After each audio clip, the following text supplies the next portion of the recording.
you are watching this, there is a good chance that you make or want to start making movies. Well, great, because I make movies, and this is everything I know and am learning about micro-budget filmmaking.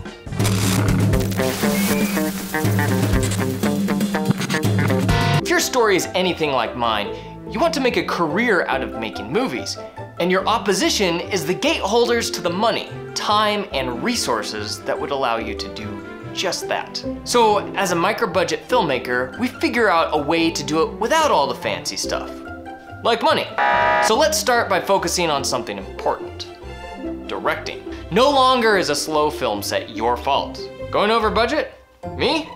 Never. Remember, this is micro-budget filmmaking, and we are going to do more than just make a movie.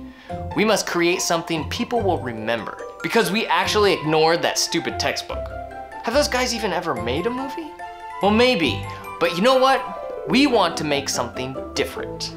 There is an onslaught of filmmaking tutorials that cover everything from camera setups, editing how-tos, and script formulas, but the majority of resources out there seem to all be textbook rhetoric. You should never do a jump cut unless you want to convey stress. Okay, now, hold on a second. Or never cross a line unless you want to convey a sense of disorientation.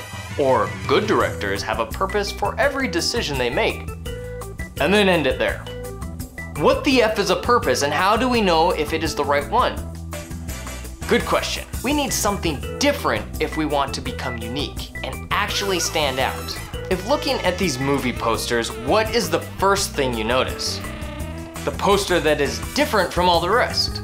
Corey Mandel uses the Dixie Cup analogy that you can read all about in the link on the screen and in the description box below. We are going to take an in-depth look into the process of making a movie with a micro to zero budget. Throughout the existence of this series, we will cover everything filmmaking, starting with directing.